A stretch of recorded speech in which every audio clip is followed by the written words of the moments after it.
Começamos a gravar aqui. Tá Vamos lá. gravando? Tá gravando. Vamos lá. Fazer só uma oração inicial, né? Uma Ave Maria. Em nome do Pai, do Filho e do Espírito Santo. Amém. Ave Maria, cheia de graça, o Senhor é convosco. Bendita sois vós entre as mulheres, e bendito é o fruto do vosso ventre, Jesus. Santa Maria, Mãe de Deus, rogai por nós, pecadores, agora e na hora de nossa morte. Amém. Em nome do Pai, do Filho e do Espírito Santo. Amém. Pois bem, pessoal, boa noite. Boa Certo? noite. Essa voz aqui que tá falando é a de Tiago, e essa segunda voz aqui, Essa minha voz é de Ricardo. certo? Nós somos irmãos, tá? E hoje a gente vai abrir o nosso projeto de catequese aqui com vocês, falando a respeito do que é a igreja, certo? Lembrando, quem tiver alguma dúvida pode falar aqui no chat da aula, certo? Que Vinícius, que é um dos administradores também, ele vai falar aqui pra gente, a gente vai responder, certo? A aula está sendo gravada, a gente vai disponibilizar para vocês. E, enfim, vamos lá, né? O que é a igreja, certo? A gente sabe que existem milhares de denominações, milhares de igrejas cristãs espalhadas pelo mundo inteiro e não é de agora, certo? Principalmente, assim, denominações protestantes, certo? Que são muitas, muitas.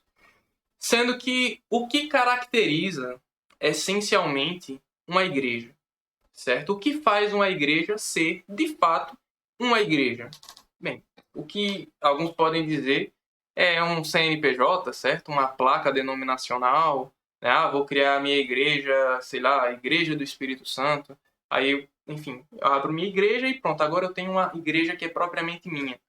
Mas, quando a gente fala de igreja católica, não se aplica a essa realidade, certo? Você nunca vai ver alguém, não sei, alguém, como posso dizer, interrompendo a continuação da igreja, justamente porque a igreja não é algo criado às mãos do homem, certo? Não é uma placa denominacional.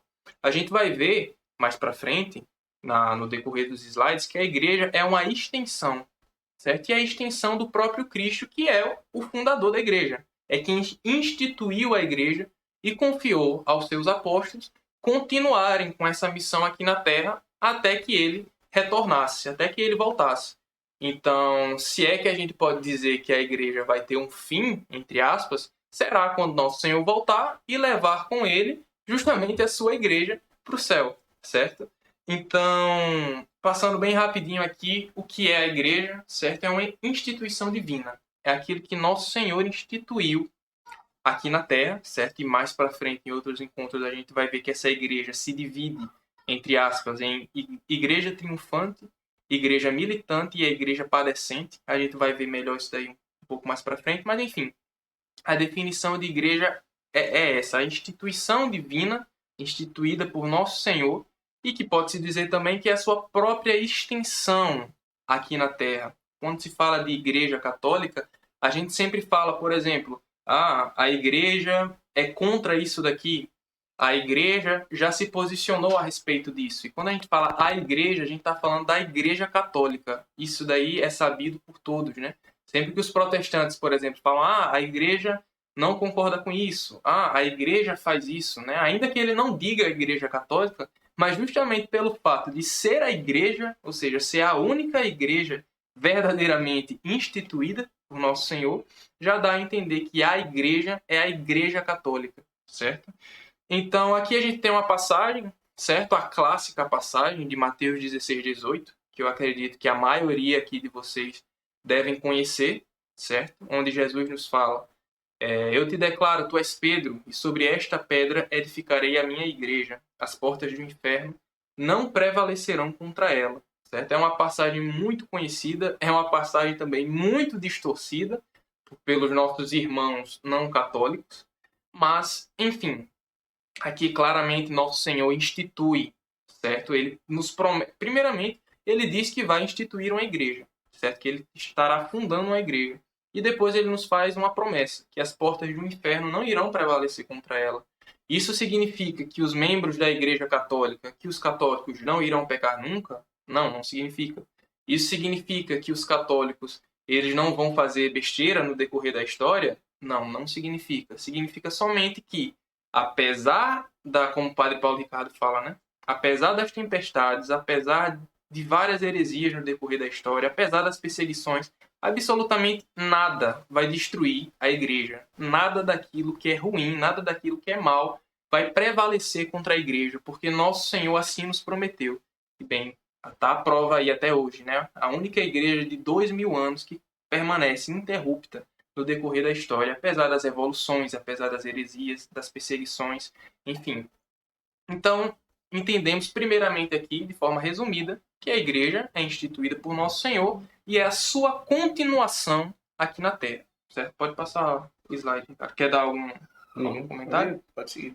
Certo. Então, ok. A gente já viu aqui que nosso Senhor que instituiu a igreja, certo? Aqui em Colossenses capítulo 1, versículo 18, vai dizer o seguinte: Ele é a cabeça do corpo, da igreja. Ele é o princípio, o primogênito dentre os mortos e por isso tem o primeiro lugar em todas as coisas. Junto com essa passagem, né, vocês podem ver aqui essa última aqui de Coríntios, né, 1 Coríntios 12, vai estar dizendo que a igreja é um corpo, certo? Mas não o corpo de qualquer pessoa, não um mero corpo, e sim o corpo de nosso Senhor Jesus Cristo. Então, quando a gente é batizado, certo? Que nós recebemos a graça, certo? Nós somos inseridos neste corpo. Antes, por isso que a gente batiza, a gente não, né, a igreja. Por isso que a igreja batiza os seus fiéis ainda quando são pequenininhos, ainda quando são crianças, quando são bebês. Porque essa é, de fato, a importância do batismo. Lhe inserir, de forma, obviamente, milagrosa, né, por meio do batismo, no corpo místico de Cristo, onde ele é a cabeça, como fala em Colossenses. Então, quando nós somos batizados, nós somos inseridos neste corpo e nos tornamos oficialmente filhos de Deus, não apenas criaturas, certo? Que foram criadas pelo Criador, por Deus. Mas agora nos tornamos filhos de Deus, certo? Filhos adotivos de Deus e nos tornamos membros desse corpo, que é a igreja, certo? Essa é uma definição que São Paulo dá, que de forma análoga, né, ele deixa claríssimo, ele deixa bastante claro que é apenas um corpo.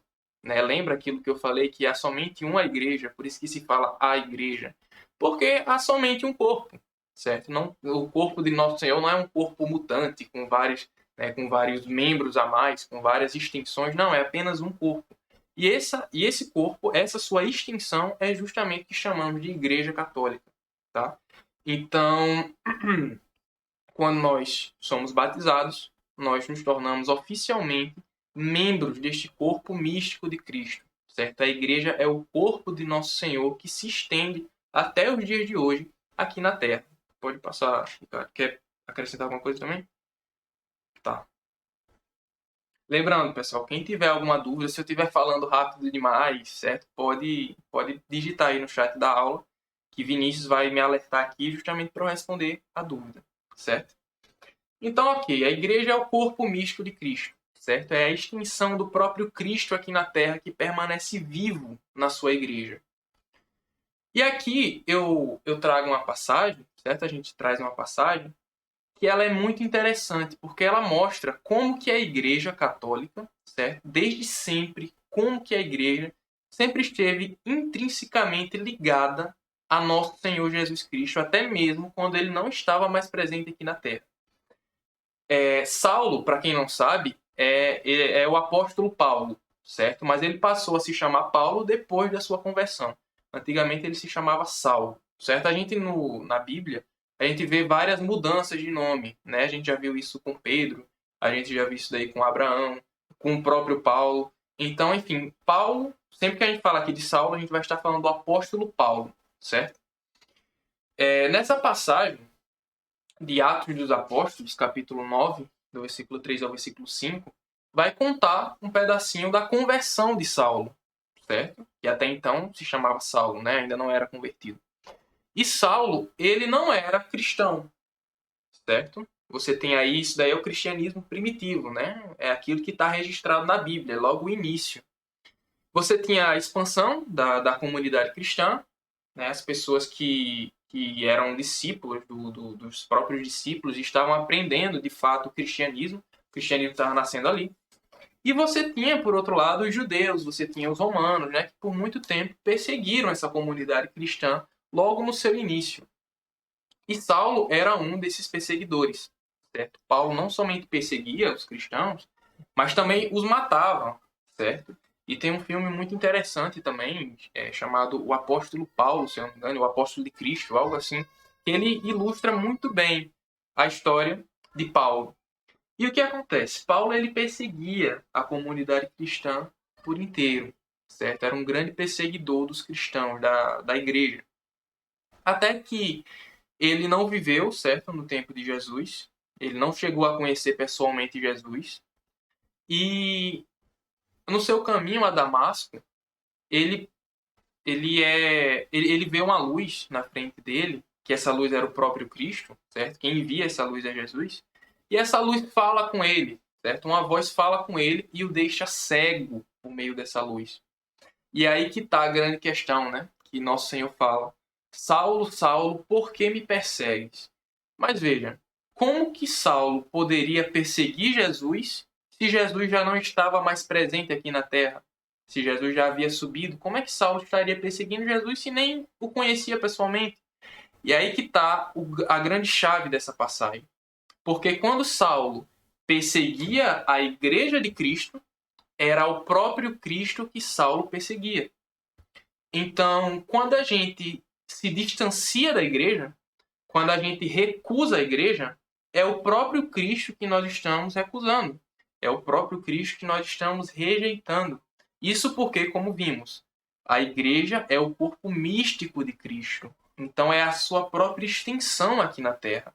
Quando falamos de igreja católica, nós estamos falando do próprio Jesus, certo? Do próprio Cristo Jesus, que permanece presente até os dias de hoje, por 2000 anos. Então, nosso Senhor não se limita somente à sua vida como homem aqui na terra. Ele permanece vivo, não somente na glória, certo? Não somente nos céus, mas aqui também na terra com a sua igreja. Então, Saulo perseguia a igreja, Paulo matava os cristãos e, de certa forma, era o próprio Cristo que Paulo estava apunhalando. Era o próprio Cristo que Paulo estava perseguindo. Certo? Então, enfim, essa história é muito bonita. Quem quiser dar uma lida depois, está em Atos 9. E aí Paulo, enfim, se converte, certo? E aí ele se converte para o cristianismo, né? Ele se torna um membro da igreja. E, enfim, a história é extensa, né? Atos dos Apóstolos é um livro, enfim, excelente que nos mostra justamente essa expansão da igreja. E nesse capítulo em específico mostra a conversão de Paulo. Então, entendido isso, certo? Tanto é que é o próprio Paulo, né, que lá na passagem de Coríntios, fala que a igreja é o corpo místico de Cristo, certo? Não é à toa que ele diz isso. Então, se confirma cada vez mais que a igreja é a própria extensão do Cristo aqui na Terra. Pode passar aí. Aqui a gente tem os atributos, certo? Da igreja católica, que são 4. A igreja católica, ela é una, ela é santa, ela é católica e ela é apostólica. Vamos entender um pouquinho do que cada atributo desse quer dizer para a gente. Certo? Deixa eu só... Pronto. Bem, vamos lá.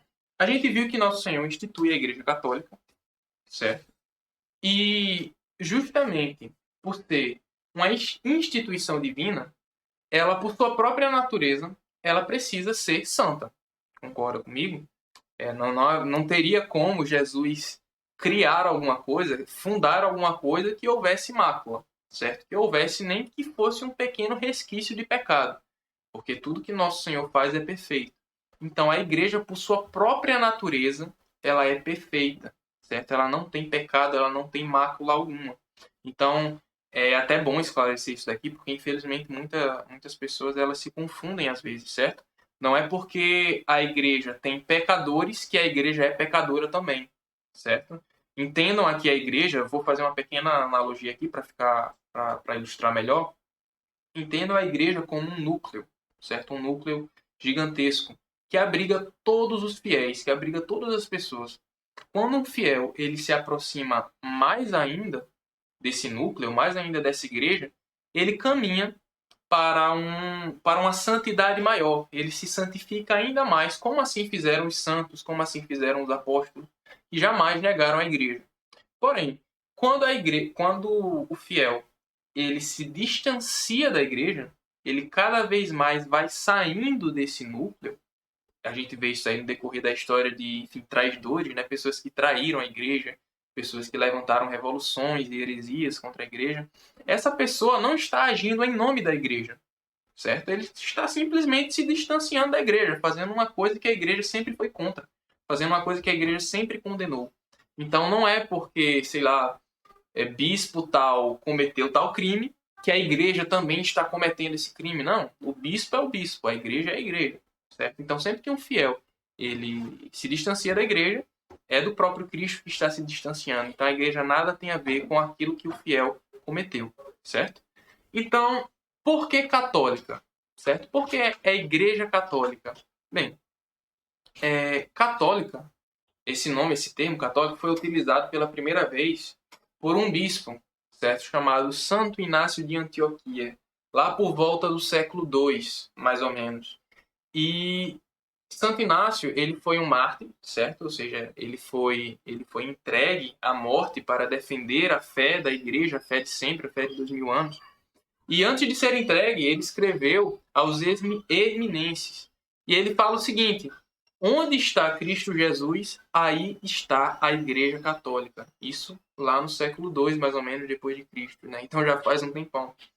Então essa foi a primeira vez que a igreja foi chamada, certo, de católica, até onde nós temos registro, né? Talvez tenha sido chamada antes de Santo Inácio, mas enfim, que se tem registro é essa carta de Santo Inácio antes dele ser morto.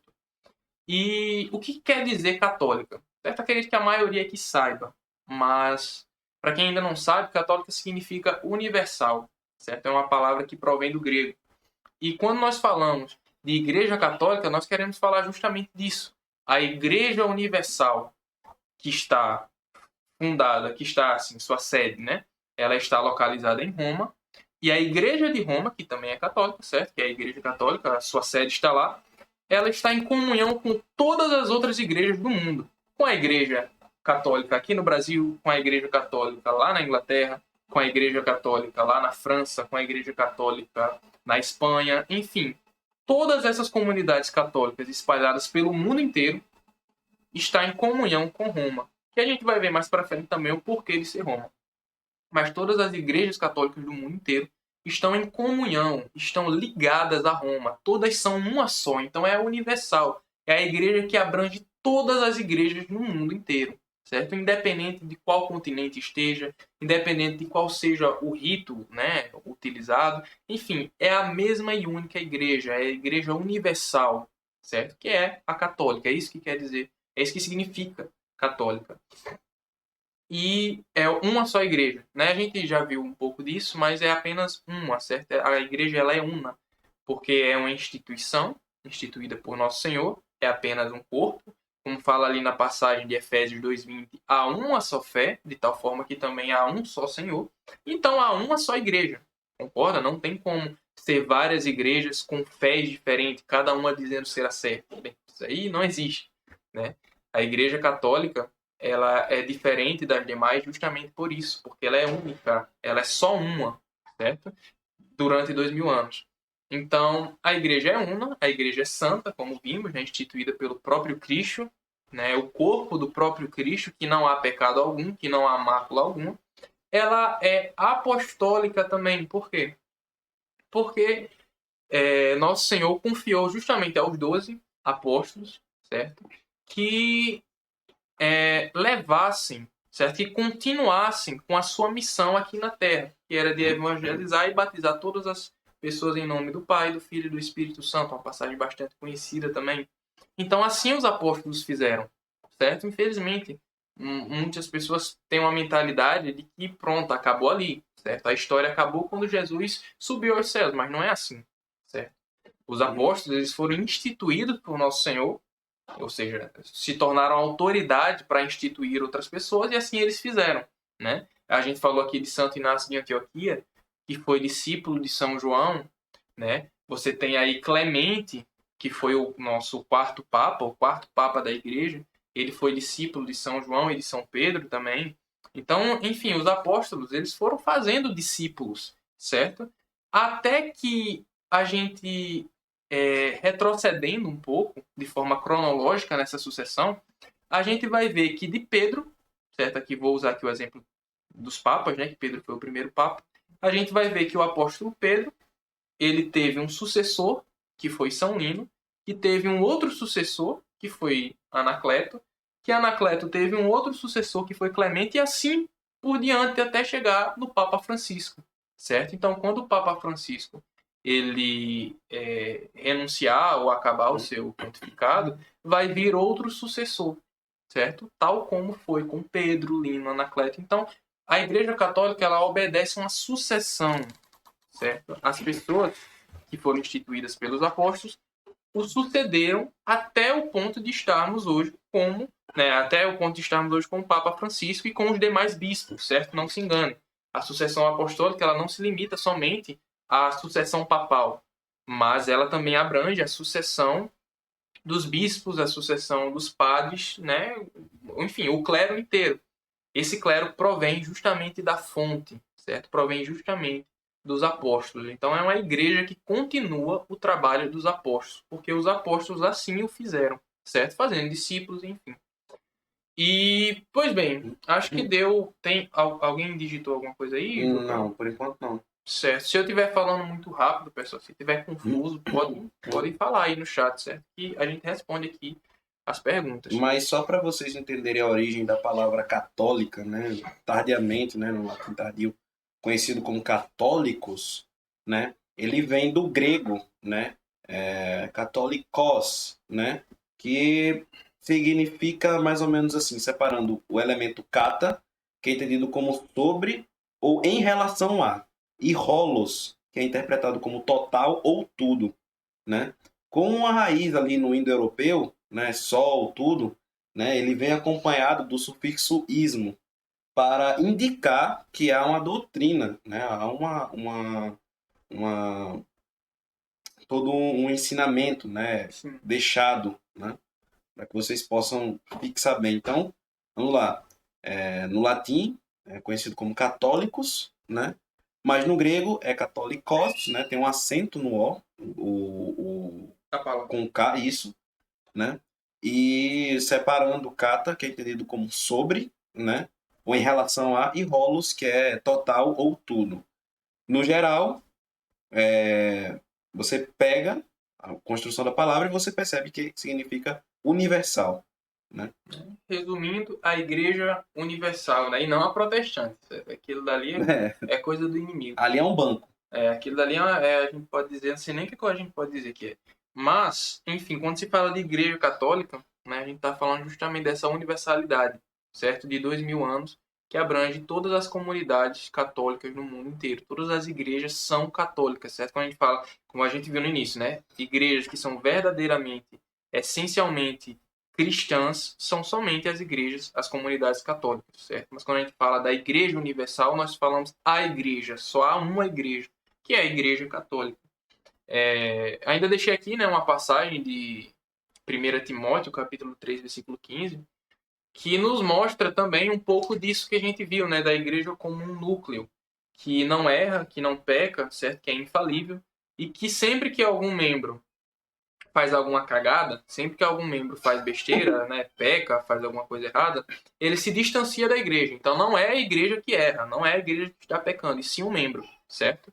É uma passagem muito interessante, né? Vou ler aqui brevemente. Todavia, se eu tardar, quero que saibas como deves portar-te na casa de Deus, que é a igreja de Deus vivo, coluna e sustentáculo da verdade. Perceba, não fala as igrejas, fala a igreja, certo? E com I maiúsculo, que é a coluna e sustentáculo da verdade, ou seja, a igreja sustenta a verdade. A igreja é a extinção do Cristo aqui na Terra. Então, nela não há erro, nela não há inverdades, nela não há falsas interpretações, nela não há mácula, nela não há pecado. A Igreja Católica ela é santa e sustentáculo da verdade, como fala em 1 Timóteo aí, né? Então, deixa eu ver se tem mais alguma coisa. Pode passar para o próximo slide. Aqui, pronto, o ponto central, certo? Não existiria Igreja Católica sem isso daqui. Inclusive, essa é a diferença entre o protestantismo e a principal. A principal. Certo? Vamos lá, a gente vai ter também uma catequese, certo? Uma outra aula só sobre os sacramentos, tá? Somente sobre os sacramentos, porque se a gente fosse falar tudo aqui nessa aula, iria se estender muito, iria ficar algo muito longo, certo? E o objetivo não é esse. Então a gente vai fazer uma aula somente sobre os sacramentos. Mas eu vou falar aqui brevemente, porque a Igreja Católica sem sacramento não é Igreja Católica, certo? E o que são os sacramentos, certo? Nós temos 7, certo? Nós temos o batismo, a Eucaristia, a confirmação, né, que a gente conhece por crisma, o sacramento da reconciliação ou penitência, que é a confissão, unção dos enfermos, matrimônio e ordem, certo? O sacramento da ordem, o sacramento da ordenação. A gente vai ver, como eu falei, né, mais para frente sobre cada um desses. Porém, eu deixei apenas um sacramento em específico nesse slide, que é justamente o coração da igreja, certo? Isso daqui é o ponto mais alto da Igreja Católica. É o céu mais alto que um católico ele pode chegar estando aqui na Terra, que é a Eucaristia. Mas a Eucaristia como a gente viu, né, é um sacramento, mas o que é o sacramento? Sacramentos são canais que nos transmitem a graça de Nosso Senhor. A gente sabe que quando Jesus ele é entregue, ele é crucificado, ali como é que eu posso dizer, as portas são abertas para a graça, né? A gente recebe a graça vinda do sacrifício de Jesus por conta daquele sacrifício na cruz, certo? Por conta do Calvário.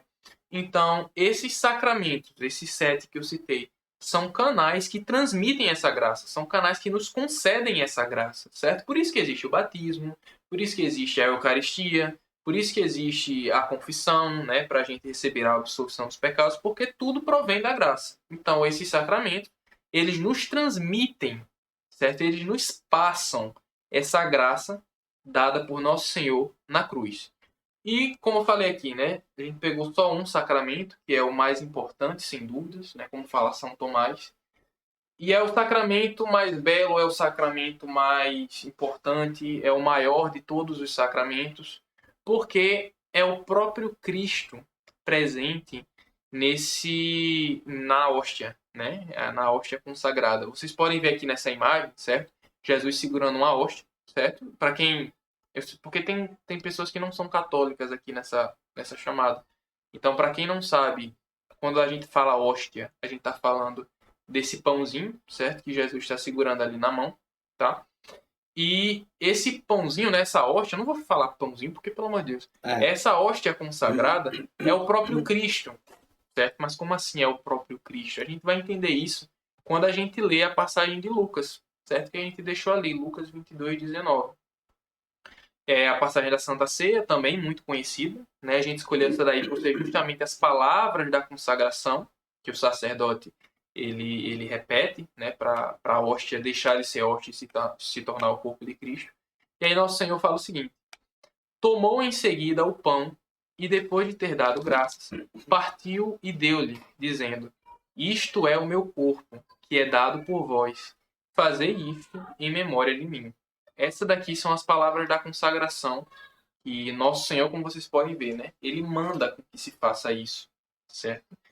E quando o padre ele faz essa consagração, quando o padre repete essas palavras na missa, aquele pãozinho que a gente vê na mão dele deixa de ser pãozinho e se torna o corpo de Nosso Senhor. Isso daqui também é sabido praticamente por todos os católicos, certo? Mas é sempre bom dar uma reforçada, né? Porque, como eu falei, tem gente aqui que não é católica, né, na ligação, e é bom enfatizar mais ainda. Então, quando a hóstia ela é consagrada, como Nosso Senhor pediu que se fizesse, aquele pãozinho deixa de ser pãozinho e se torna o corpo de Nosso Senhor, certo? É o próprio Cristo presente substancialmente ali na Eucaristia, certo? Naquela hóstia. E Nosso Senhor está presente, como vocês veem aí no slide, né? Em corpo, sangue, alma e divindade, ou seja, é o Cristo por inteiro. Não é uma metade de Nosso Senhor, não é um pouco menos de Nosso Senhor em divindade, não. É o Cristo completo ali na Eucaristia, em corpo, sangue, alma e divindade. Ele por inteiro, sem faltar nada. Certo? É até bom a gente ver depois um pouquinho sobre milagres eucarísticos, enfim, isso mais para frente. Mas entendido que a Eucaristia foi instituída pelo próprio Cristo, né? Esse daí é o sacramento, sem dúvida, o sacramento mais importante da igreja. Que fora dela não existe Eucaristia. E Né? falando ainda mais de transubstanciação, não, de sacramento, né? A gente tem que lembrar que São Tomás de Aquino, ele diz claramente, né, que os sacramentos, eles realizam o que representam. Né? Sim. Então, assim, tem até uma passagem em João mesmo. Tá em João 6. Eu vou pegar aqui, tô com a Bíblia aberta. Tem uma passagem de João 6 que Nosso Senhor ele também deixa claro, certo? Que aquele pão não é mais pão, e sim o seu corpo, certo? Acho que é João capítulo 6. Deixa eu ver aqui. João 6 é isso daí. Vamos lá. João capítulo 6, versículo. Deixa eu ver. Acho que é versículo 40 aqui. Versículo 41. Murmuravam então dele os judeus, porque disseram: Eu sou o pão que desce do céu. O que significa o pão que desce do céu? Bem, no Antigo Testamento, você tinha de fato um pão que desceu do céu, né, que era o maná, sendo que Nosso Senhor mesmo, aqui no mesmo texto, fala que esse pão não salvou as pessoas, certo? Já que ele fala que o pão que ele há de dar é a sua própria carne, é o seu próprio sangue, certo? Para a salvação do mundo. Então, Jesus ele não faz uma metáfora. Né? Tanto é que os judeus ficaram murmurando, muitos dos discípulos saíram, e Jesus permaneceu dizendo que aquele pão era o seu corpo, certo? Que aquele pão era a sua carne e o seu sangue. E aquele que desse pão e desse vinho comesse e bebesse, teria a salvação, teria a vida eterna. E aí, assim, algumas pessoas, né, que não têm muito contato com o catolicismo, com a igreja, perguntam por que, tipo assim, então, já que é o corpo de Jesus, por que que permanece no formato de um pão, certo? No formato ali de hóstia?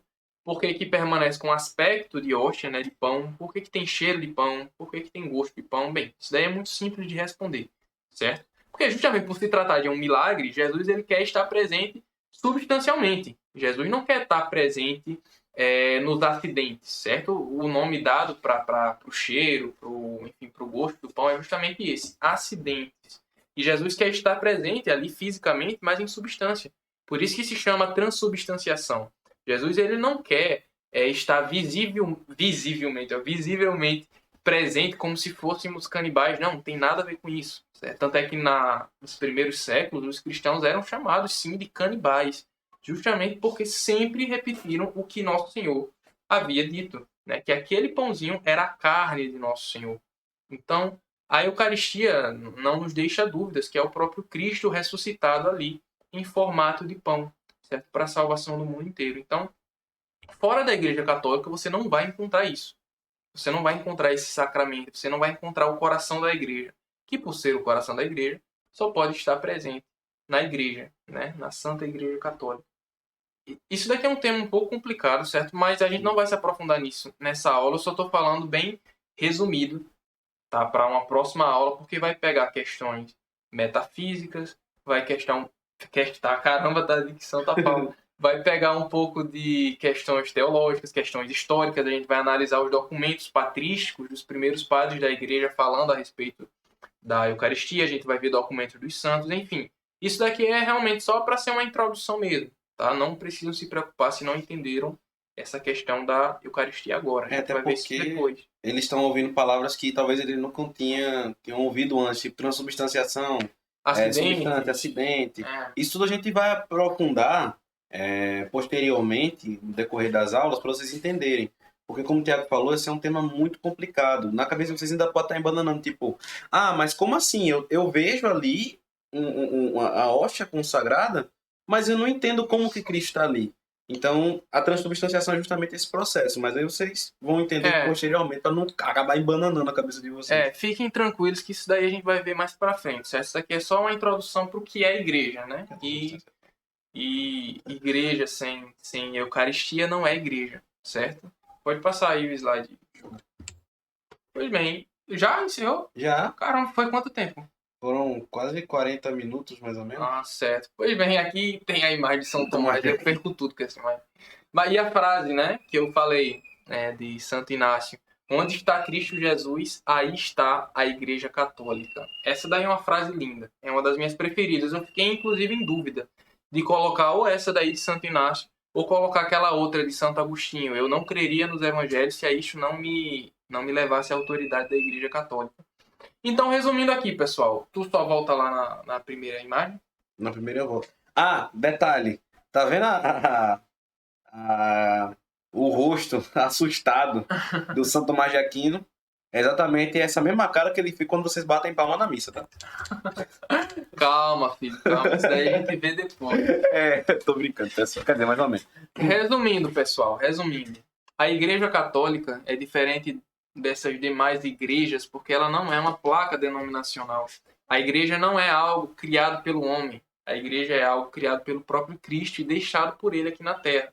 Quando a gente nega essa igreja, quando a gente teima contra essa igreja, quando a gente recusa a igreja, persegue a igreja, enfim, é o próprio Cristo que a gente ofende, porque a igreja é o seu corpo místico, é a sua extinção aqui na Terra.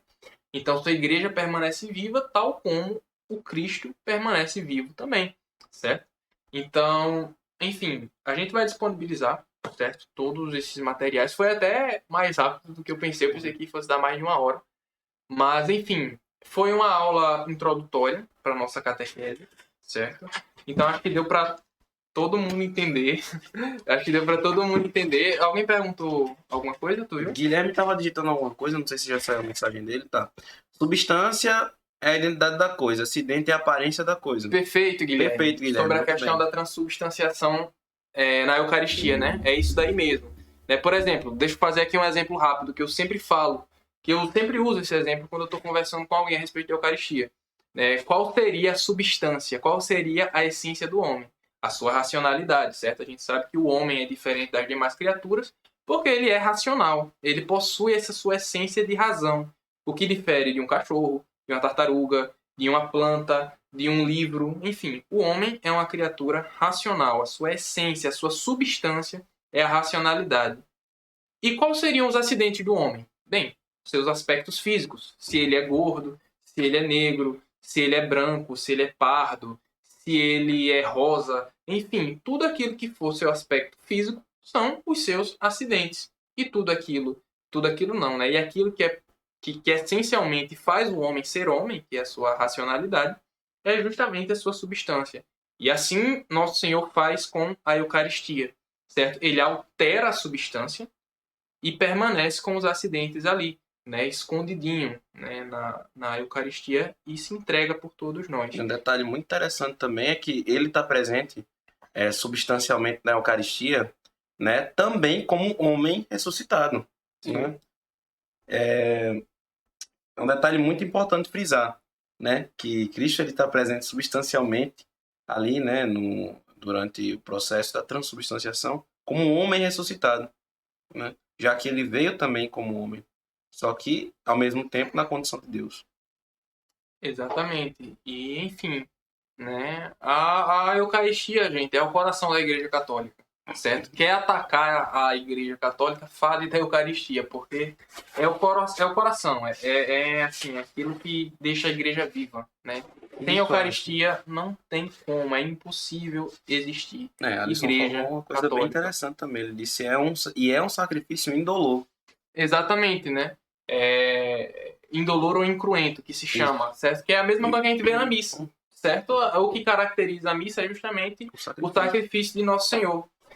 Eu tenho um post, inclusive já vou fazer um merchan aqui. Tem que fazer um merchan. Eu tenho um post falando a respeito da Santa Missa, né? E na Bíblia, certo? A Santa Missa, o sacrifício da Santa Missa nas Escrituras. Tu coloca o meu Instagram aí no coisa, @Thiago, tá ligado? Eu vou colocar o link do post logo melhor. Pronto, coloca lá o link do post. Quem ainda não me segue pode seguir lá, tá? Porque, enfim, até mesmo o conteúdo do Instagram vai auxiliar muito vocês, certo?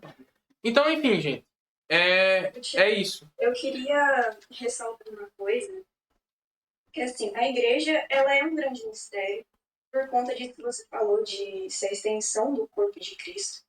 E para a gente crer na igreja, a gente precisa crer na igreja, porque ela é essa extensão. Então, tudo que a igreja fala, a gente deve seguir. Porque Porque nós estamos na Terra para isso, para seguir a Cristo. E Cristo está na igreja, especificamente na igreja católica. E para crer, nós precisamos de fé. E o que é a fé? É aquilo que Deus fala. É isso, pronto, acabou. A gente não deve questionar. Porque nós estamos no natural e Deus é sobrenatural. Muita coisa a gente não vai entender dentro da igreja. Até hoje, para mim, esse negócio da Eucaristia, que é o corpo de Cristo, para mim ainda não mudou. Mas eu sigo porque Deus falou, pronto, acabou. E é isso que a gente deve fazer. Entendeu? Seguir a igreja e é o pronto, acabou. Perfeito, né? Posso complementar também? Pode. Pessoal, agora que a aula acabou, podem ficar livres aí para, enfim, falar, tirar dúvida, pode falar. Então, eu coloquei no chat uma referência bíblica que é Lucas 10:16, que Jesus fala para os apóstolos: quem nos